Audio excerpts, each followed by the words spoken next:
This is KM Weiland, and you're listening to the 250th episode of the Helping Writers Become Authors podcast.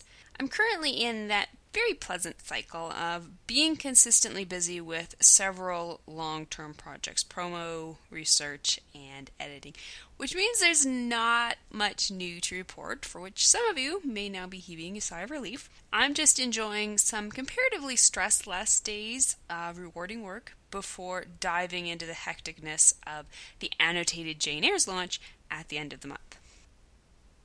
The latest post in this series on my blog is how to tell if your protagonist needs a better story goal. It talks about why it's so important for your protagonist to have a story goal and why you may have inadvertently neglected to give him one.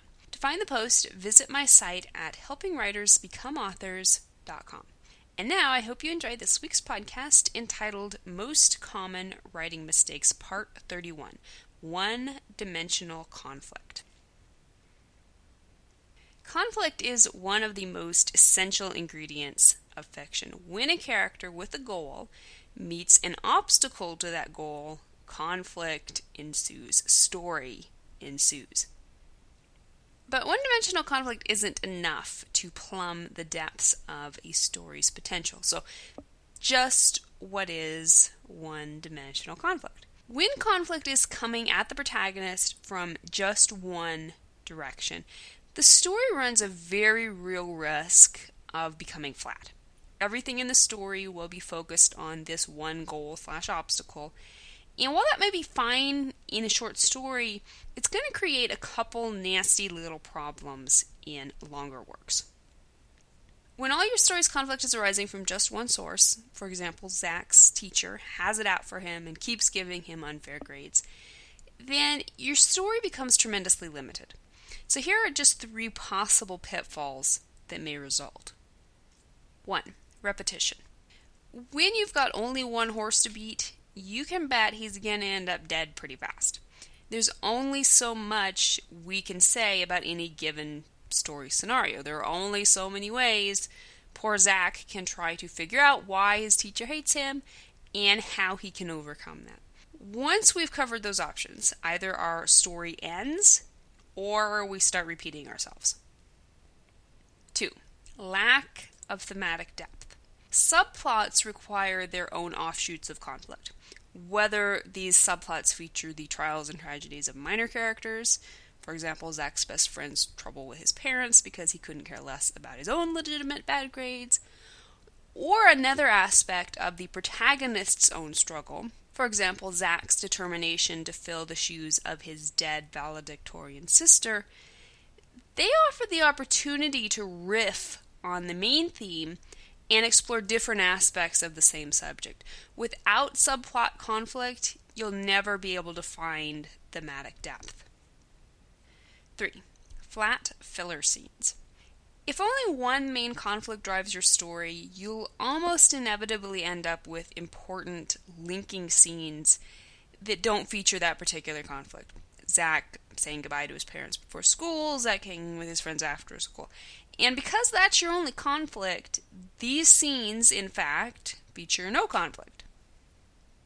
So how do you add more dimensions to your story's conflict? This one's easy peasy, right? Just add more conflict. And you can start by asking yourself the following questions. Question number 1. How can you create varying levels of conflict between your protagonist and every other character in the story? Note, of course, the key phrase varying levels. You don't want all your characters out for blood. But Zach could be getting a lot of flack from his parents over his bad grades, or his buddy could be pressuring him to help him cheat on his own tests. Question number 2. What are the other characters' goals, and how do they interfere with the protagonist's goal and each other's goals? To be dimensional, conflict must be layered. Zach isn't the only person with a goal, which means he isn't the only person meeting with obstacles and conflict. Maybe Zach's dad wants him to get an after-school job, which will interfere with his studying. Maybe there's a cute girl he's crushing on who wants him to take her to the movies instead of working his job. Really, the possibilities are endless. 3. How can all the layers of conflict drive the main plot and be thematically pertinent?